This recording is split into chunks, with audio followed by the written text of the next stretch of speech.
Depuis 42 ans, mes yeux s'ouvrent naturellement à 5 heures du matin. Cette habitude est devenue une seconde nature, ancrée au plus profond de mon être. Marguerite plaisantait toujours là-dessus. Elle disait que même dans l'au-delà, je continuerai à vérifier que tout va bien dès l'aube. 3 années se sont écoulées depuis son départ. 3 années où je me réveille face au vide de son absence. Ma petite maison de Toulouse ne paie pas de mine. Un pavillon modeste dans le quartier des Minimes, avec son jardin qui a connu des jours meilleurs. Les voisins me prennent pour un retraité ordinaire qui vit de sa pension. Personne ne soupçonne que le vieux Marcel Dubois possède l'un des établissements gastronomiques les plus réputés du centre-ville.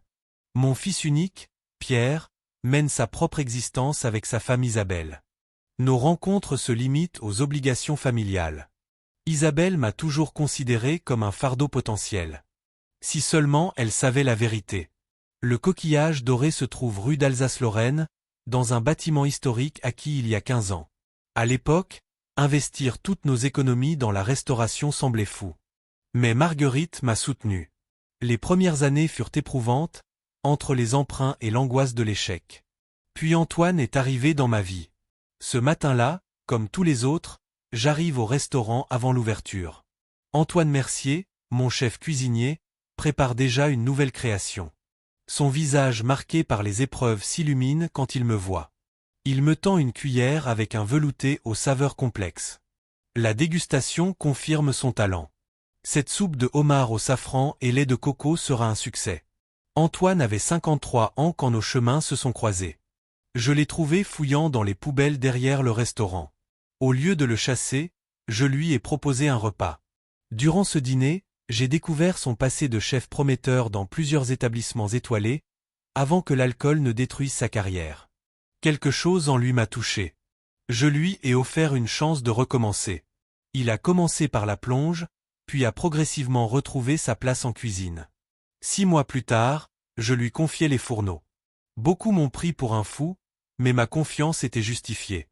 Sobre depuis 8 ans maintenant, Antoine a transformé le coquillage doré en référence toulousaine. L'après-midi, mon téléphone sonne. Pierre m'invite à dîner pour célébrer la promotion d'Isabelle. Cette invitation soudaine m'intrigue. Isabelle n'a jamais apprécié ma présence chez eux. Le lendemain soir, je me rends dans leur belle maison de Balma. Mon petit-fils Lucas, 8 ans, m'accueille avec enthousiasme. Dans ses yeux brille la même curiosité que Pierre avait enfant. Isabelle m'accueille avec son sourire forcé habituel. Elle examine ma tenue avec condescendance, remarquant que ma veste doit avoir 20 ans. Durant le repas, elle ne manque aucune occasion de souligner ma situation modeste. Elle parle de l'importance de réussir professionnellement pour ne pas finir sur la touche. Pierre reste silencieux, visiblement mal à l'aise. Quand elle propose d'aller célébrer sa promotion au restaurant, mon cœur s'arrête. Elle a choisi le coquillage doré. Le soir fatidique arrive. Nous sommes installés à la meilleure table. Isabelle commande avec arrogance, rappelant que je ne pourrais jamais m'offrir un tel luxe sans leur générosité. Elle me traite de raté, vivant dans une vieille maison, conduisant une épave. C'est alors que Victor, notre maître d'hôtel, s'approche. Il annonce que le chef souhaite saluer personnellement la famille de Monsieur Dubois. Isabelle reste bouche bée. Antoine arrive, me serre chaleureusement la main, et révèle que je suis le propriétaire de l'établissement. Le visage d'Isabelle se décompose. Pierre est abasourdi. Lucas applaudit, ravi que son grand-père possède ce lieu magique. La vérité éclate enfin. 15 années de mensonges s'effondrent en quelques secondes. Isabelle tente de justifier son comportement, prétendant que j'ai orchestré cette humiliation. Mais elle a elle-même choisi ce restaurant. Le destin a parfois un sens de l'humour particulier. Les semaines suivantes sont étranges. Isabelle tente de se rapprocher, mais sa soudaine gentillesse sonne faux. Elle suggère des repas familiaux hebdomadaires, s'intéresse soudainement à mon entreprise. Pierre est tiraillé entre sa femme et son père. 3 mois passent. Les relations ne s'améliorent pas vraiment. Les tentatives d'Isabelle de paraître repentante s'estompent rapidement quand elle comprend que je ne distribuerai pas mon argent. Lucas reste le seul lien authentique avec cette famille. Il vient souvent au restaurant après l'école, fasciné par le travail d'Antoine. Un soir, Antoine me confie avoir reçu une proposition d'un établissement prestigieux de Lyon. Je comprends qu'il est temps de prendre une décision qui mûrit depuis longtemps. Je lui propose de racheter le coquillage doré. Il reste stupéfait. Je lui explique mon plan de partir vivre près de Nice, de voyager, de profiter de mes dernières belles années. Nous convenons d'un paiement échelonné sur 10 ans. Antoine possède l'amour et la passion nécessaires pour perpétuer l'âme du restaurant. C'est la transmission idéale. J'annonce ma décision à Pierre lors d'un déjeuner. Il est bouleversé d'apprendre mon départ imminent pour la Côte d'Azur. Il me demande si c'est à cause d'eux. Je lui réponds que c'est surtout pour moi, pour vivre enfin les expériences que j'ai toujours reportées. Pierre espérait secrètement un héritage conséquent. Je lui explique que l'argent de la vente servira à ma nouvelle vie et qu'un fonds sera constitué pour les études de Lucas. Rien pour lui et Isabelle. Cette décision le blesse, mais je reste ferme. Nous avons une conversation franche sur sa relation toxique avec Isabelle. Pour la première fois, il admet son malheur. Je l'encourage à chercher des solutions, sans lui dicter sa conduite. C'est sa vie, ses choix.